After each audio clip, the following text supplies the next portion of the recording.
the game. Hi, I'm Kelsa Dickey, the CEO of the Financial Coach Academy and my financial coaching business, Fiscal Fitness Phoenix. My coaching journey began more than a decade ago with me helping people for free from my dining room table. What was once a little business of mine has grown into a 7-figure company that employs a team of people. My goal is simple, to help you fall more and more in love with financial coaching. I believe financial coaching is the most rewarding way to make a living. If you are an aspiring financial coach or have been coaching for years, I'm here to help you create a business you love that gets your clients massive results. Let's get to it. Hey, financial coach, welcome to episode 64. Today, we're going to talk about how to pay yourself as a business owner. But before we dive into that, I have one quick announcement. Our Ultimate Growth Guide for Financial Coaches is now available as a bingeable training that comes with a downloadable workbook and everything. You can get it now for free by going to financialcoachacademy.com/ultimate growth guide. It is your blueprint for coaching in a client-centric and result-driven way. Again, access it for free by going to financialcoachacademy.com/ultimate growth guide. All right. So up until now, I have been sharing a series all about financial coaching for business clients. Specifically, we talked about separating business and personal finances, taking a paycheck, and determining an estimate for taxes. If you are new here, check out episode 62 and episode 63, which are parts 1 and 2 of this series. And just to remind you, in order to make this series as visual as possible, I'd love to invite you to download the financial worksheets that we use every day with our clients at Fiscal Fitness. We went through these line by line, so it's going to be best if you have that in front of you. Please go to financialcoachacademy.com/financial worksheets. Again, financialcoachacademy.com/financial worksheets to download the spreadsheets for this episode. We just separated business and personal finances, and now it's time to actually see what we're working with. I like to start by summarizing to the client what I'm seeing.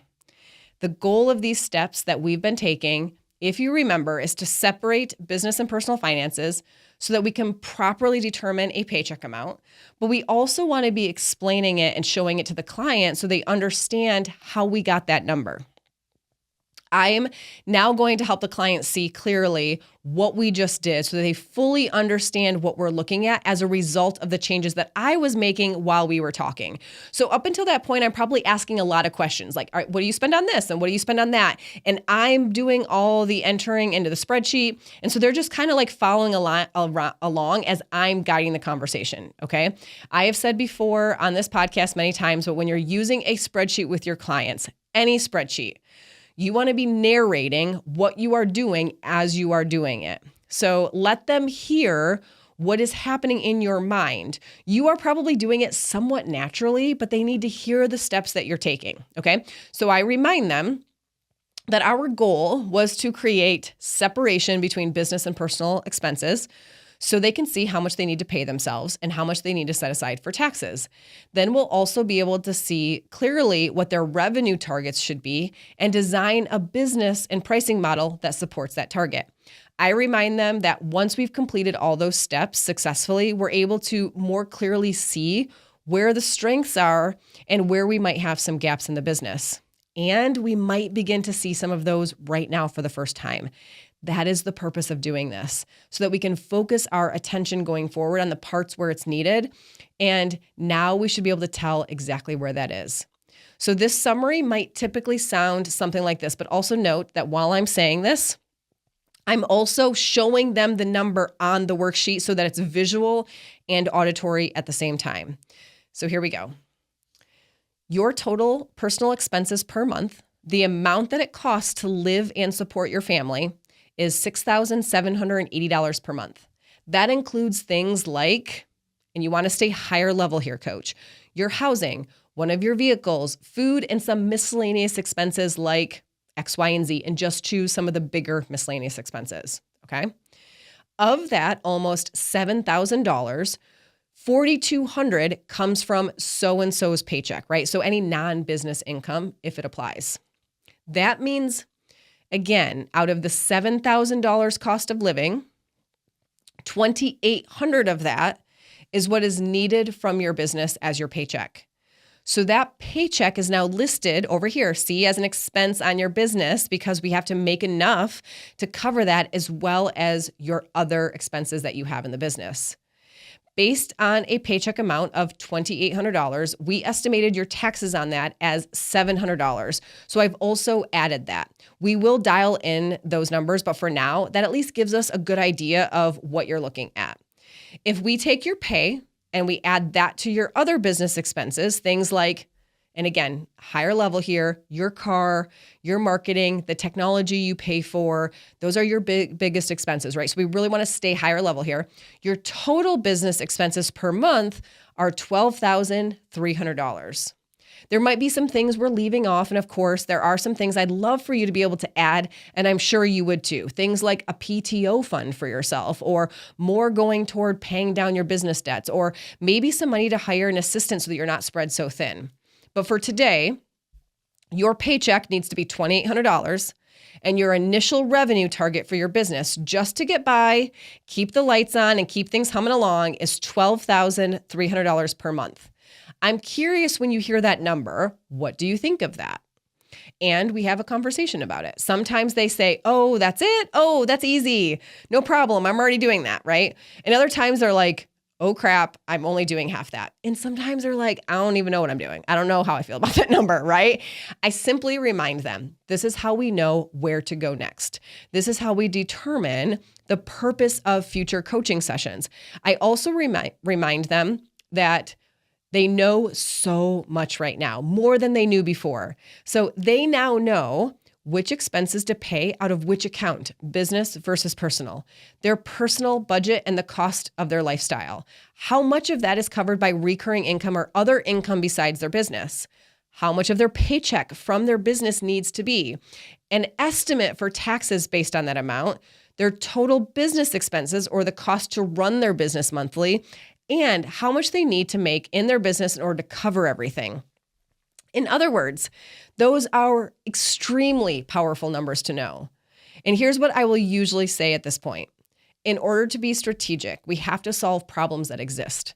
And in order to solve problems that exist, we have to be able to clearly identify them. You are a business owner. Between now and your next coaching session, I want to encourage you to think productively about this number. And now that you know it, how can you generate $12,000 to $13,000 per month consistently? What does that look like? Most business owners don't even know their target, but now you know it. Now you can think critically, strategically, and creatively about this. And while you're doing that, we have to put a solid system in place so that you can always see this clearly like you can right now. While we don't have a plan to generate double your business revenue just now, let's say they were like, oh, I'm only making half of that, right? Well, we don't have a plan to like double your business revenue just now. We do know the exact number to shoot for, and we didn't have that before. That clarity, that comes from having a solid system in place for managing the inflows and the outflows of your business and personal expenses. Your personal livelihood and your business success depends on it. So I want us to use these worksheets to be your plan for separating your business finances from your personal finances. Let's go through this and write down exactly how I want this to look going forward.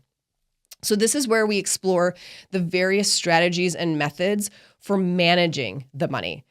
Not just identifying the money, which is what we've done up until this point, but really managing them. So identifying your expenses, aka knowing your numbers, is not the same thing as managing them effectively. Once we identify them, we then have to put structure into place so that we can properly and efficiently stay on top of them. We help them at this point to understand the plan ahead method for both their personal and business expenses. Like I said, in a previous episode in the series, you can explore more about that method in episode 39, as well as our specialty toolkits titled A 90-Day Financial Coaching Program That Gets Results, and the other specialty toolkit titled Coaching with the Plan Ahead Method. Those toolkits you can find at financialcoachingtoolkit.com. We do have a new one being released in about a month titled Cash Flow Planning and Control for Small Business Owners as well, and we'll likely be doing a special release price, so make sure you add your name to the wait list at financialcoachingtoolkit.com. But that entire discussion on managing the moving pieces would go right here in the conversation, okay? In other words, we don't just say like, here's your plan, good luck, see you later, right?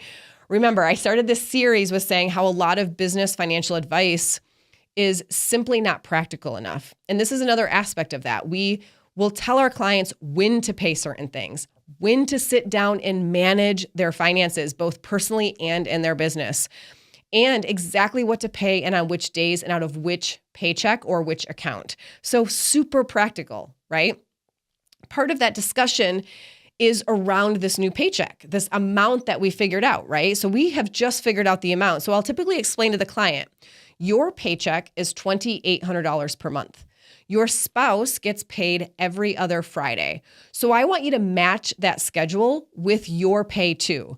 I want to streamline your money patterns as best as we can. I want you to transfer then $1,400 every other Friday from your business checking account to your personal checking account, just like clockwork. That is your goal.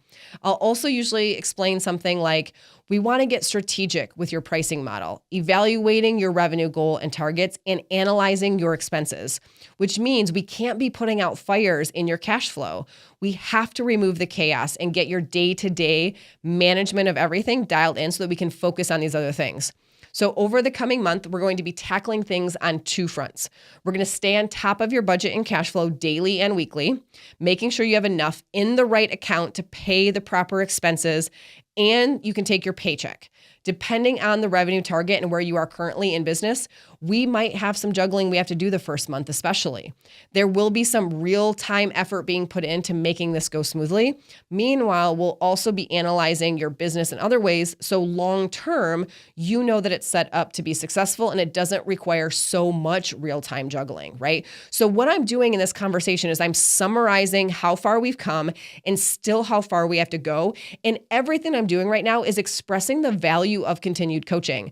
I don't have to make up like the value of my coaching program because I'm literally describing to them based on the changes they still have yet to make, the role I am going to play in guiding and facilitating those changes, right? So, but I tell them, but at first it's going to be a little bit of both. That is my job, to help you juggle what's happening today, put a system in place that works while focusing on the long-term strategies that you need.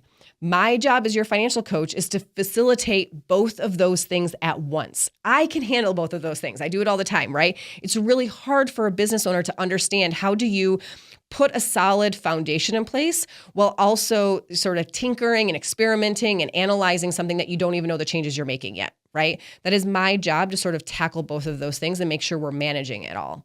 For now, I tell the client, you have accomplished something a lot of other businesses struggle with, and it's a huge first step. You have separated your business and personal finances. You've begun taking a paycheck. You've created a tax saving strategy and identified a revenue target for your business. Tell me what you think. How's it feel to see these two plans laid out in front of you? You can also ask questions like, was this helpful? Was it eye-opening? Did you gain awareness or clarity? Is there any particular observations that you'd like to share with me? And allow them time to answer and sort of share and elaborate on how they're feeling, what they think. They might have some further questions. They might have some hesitation, some concerns. They might be really excited and proud. And we simply talk about it. Most of the time, they feel relieved and accomplished. They also may feel some worry over what they're seeing, but those are reasons for us to continue working together. I remind them that we can do something about it now that we know what they're working with, because we got this, right? They've taken the first step, and so now we can get strategic. Now we are ready to do that, and this is the fun part, right? So some additional thoughts about this exercise and paying yourself in general. If you have another paycheck coming in, either from a spouse or your current day job, my recommendation is to match this new paycheck from your business to that other paycheck. For example, if your spouse gets paid every other Friday and your paycheck amount from the business is $2,800 per month, you now pay yourself every other Friday too, and the amount each time is $1,400. Another example, if your day job salary gets direct deposited on the 1st and the 15th of the month, you now pay yourself on the first and the 15th from your business as well, and for half the amount that you need per month. If you don't have any other source of income to mimic, then you kind of have your pick, right? You can pay yourself every other week on a set day, the 1st and the 15th, the 5th and the 20th, the 15th and the last day of the month, weekly on a set day, like every Monday or every Friday. These are all totally fine options. If you collect most of your money in your business on the first of the month, perhaps your paycheck that you're taking should be on like the 5th and the 20th, right? So you might want to look at your cash flow and how collectibles happen in order to determine the consistency of your paycheck if you sort of get to pick. If you have another source of income coming into your personal account, the best practice is to simply mimic that current deposit. Just like you can plan for bills that you need to pay each month, you can now plan for this paycheck on a consistent basis. And like I was saying before in a previous part of the series, a business owner's paycheck is oftentimes the largest expense of their business. And yet most of my clients, when they come to me, have no accounting for this, or they have no flow for this. They don't know the number and they're not actually taking it, right? So, and now that we have awareness of all of those powerful numbers, remember all of the things that they now know, right? And you want to keep reminding the client of these. This is so powerful. Which expenses they pay out of which account, business or personal, they now know that. They know their personal budget and the cost of their lifestyle. How much of that lifestyle is covered by recurring income or other income besides their business? How much of their paycheck from their business that they need to have, an estimate for taxes based on that amount, their total business expenses or the cost to run the business monthly, and how much they need to make in their business in order to cover everything. They also likely have a list of very specific questions that they're going to run by their accountant, including specific numbers and expense categories. And during future coaching sessions, we can get even more strategic. So for example, here's where we go from here. And some of these, remember, we're working now in tandem with their accountant. And if you're interested in learning more about those coaching concepts for business owners, definitely check out the new specialty toolkit, Cash Flow Planning and Control for Small Business Owners. I cannot stress this enough. We cover a lot of these inside of these toolkits, okay? We will refine, first of all, how they pay themselves. Paycheck, draw, dividend, as well as a commission-based or profit-based structure so that they feel motivated to pay attention to their business profit and not just revenue, right? I love helping business owners set up a profit-based compensation structure for themselves. The other thing we look at is we actually will refine their tax strategy. So how are they paying this? How much are they saving each month versus actually remitting? One of the numbers that I like to get from the client is the percentage of extra revenue or extra profit that we should be setting aside for taxes. So typically they can give you a percentage based on everything they're seeing. So if all of a sudden the client has like an amazing month and it's like double the amount, right? And we have like no intentions of spending that money or anything like that, we're going to put into, let's say, a business emergency fund or something like that. We will also want to set some money aside specifically for taxes and how much the accountant will typically give us that percentage. Do they have a revenue problem in the business or a spending problem? And is the spending problem in their business, personal, or both? We're able to see that now, right? And we can continue to analyze that and figure out what we want to do about it.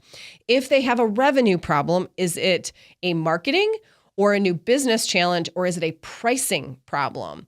If they have a revenue shortage, is it temporary, like a temporary shortfall because business is cyclical, or is it due to a pricing flaw and it will likely not go away without making some changes to their business model?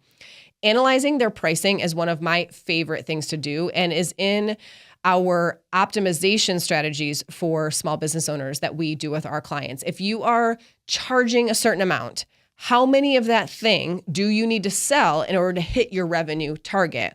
And based on that number, how many hours would you need to work? What does that take? And is that viable? All too often, business owners start and they're like, it's so simple. Like, I'm just going to charge $100 for this service and it's going to be great. You might have done this yourself as a financial coach. I'm just going to charge $100 per session, right? That's it. I'm just going to charge. It's so easy. I don't have a lot of expenses, right? It's so easy to tell ourselves that. And that is actually great when you first start and when things actually are simple.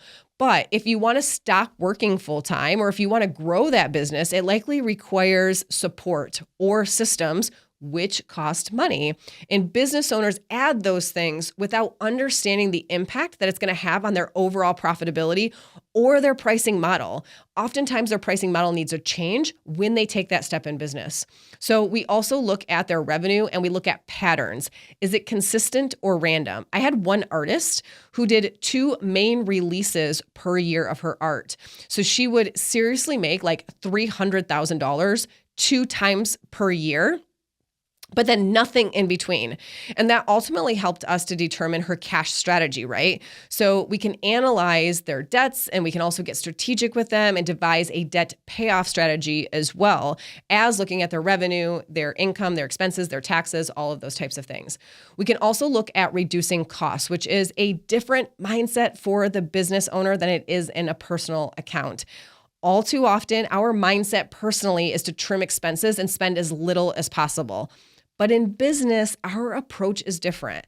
Our mindset about running an efficient and streamlined business, and some expenses are necessary in order to run things smoothly. In other words, it's not about spending as little as possible. I'm not saying throw money at all the problems you have in the business, but it's about spending on value-added expenses. Again, it's just a little different, because what you consider valuable is not like your personal value system necessarily. Is there an ROI on that expense or on that investment, right? Like, it's actually a financial calculation that we can look at, as well as a value added. Does it save the business owner time? Does it save them stress? Does it mean that they get to outsource a part of the business that they don't feel like they're naturally skilled at doing anyway? It is simply a different vibe to the conversation when you're coaching a business owner on trimming expenses or reviewing their expenses than a non-business owner.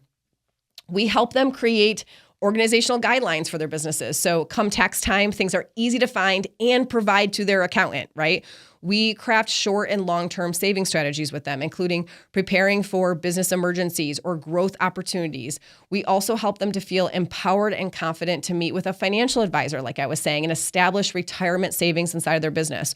So when I was talking about that last episode under savings contributions, I am not necessarily going to talk with them about a simple versus a SEP IRA and those types of things, but I will help them to feel confident in understanding some of those terms, so that when they go meet with their advisor, they have specific questions they can ask. They understand it from a foundational perspective, so that they don't feel so overwhelmed in those conversations. I have had so many clients tell me, whether it's meeting with their accountant or meeting with their advisor, that they go into those conversations, and as soon as the professional starts talking, they just sort of like lose themselves. They're like, I just start spinning. Like, I don't know what they're saying. I start to get overwhelmed, and I just start nodding my head. Yes, I understand, but really I don't understand any of it. Right. So we want to help prepare our clients for those conversations. We want to help them understand what it would look like if you saved X amount, right? Then it would come out of your business. This is what your business cash flow would look like. This is what it would do to your revenue and those types of things. The advisor is going to help them get it all set up and decide which one is best for them, along with the accountant. But we're there to help them juggle the cash flow side of it. Okay. Let's see. Some of our optimization strategies include things like handling collections and invoicing to ensure those two processes are dialed in and not causing any issues. I absolutely believe that this is something financial coaches can do for business owners as well. I have had clients who bill plenty, but struggle to collect payment from clients. And so we analyze their procedures. We build out those processes to make sure that they're either collecting better deposits or that they are able to collect automated payments, that they've got a really good structure in place for that. We help them communicate price or service changes to their clients. We help them establish performance measures and tracking procedures. We help them understand numbers such as break even, goal break even, and their stretch break even, which are different concepts that we teach in our optimization specialty toolkit that's coming out later in 2024. And we have specific growth strategies as well, such as these drivers that are 10% drivers. So how can you grow your business by 10%? And there's different drivers that we look at for that. We assess their growth endeavors and strategies, and we give them resources to check out that can support them in their next stage of growth in business, whatever that might look like. So these are all things that we're able to do with continued coaching because we've completed these foundational steps that I outlined during this series. Not every one of these concepts are discussed with every business client because not everything will be relevant, but we'll be able to tell that by first getting really streamlined and creating clarity around their business finances. So I hope that you enjoyed this exploration into financial coaching for business owners. As always, I welcome your thoughts. So drop me a comment and let me know what you think. Let's see. Let's talk about the reflection question. So coaching is all about figuring out what you think of something and how that is impacting how you feel and the actions you take. In order to honor the coaching philosophy, I like to end every episode with a question for you to reflect on. The purpose is to deepen your awareness on today's topic, but also so that you can share your answer with me. You can go ahead and leave a comment if you are listening on YouTube, or you can go to financialcoachacademy.com/podcast. It's a great place to share your thoughts with me privately if you want, and you can also leave a question that you want me to answer on the podcast. Your question is, can you see how powerful knowing these numbers are for our business clients? Next episode, I'm going to give you a little bit of a hodgepodge from the Client Creator Challenge. There has been so many amazing takeaways and gems dropped, different advice that we've provided from marketing skills, selling skills, all different things. And I am going to compile all of that advice that I have been sharing with the coaches in the Client Creator Challenge, and I'm going to bring them all to you in one episode. So I'm really excited about that. I believe financial coaching is the best and most rewarding way to make a living. I truly love what I do. If you are ready to learn and see how to become a profitable, successful financial coach, check us out at financialcoachacademy.com. As always, I love hearing from you. If you have any questions for the podcast, leave them for me at financialcoachacademy.com/podcast, and I will answer them on a future episode. And if you love this podcast, hit the thumbs up button on today's episode, subscribe, and leave me a review or a rating on Apple Podcasts. I would really appreciate it. It would absolutely mean the world to me, and I will see you next week, Coach.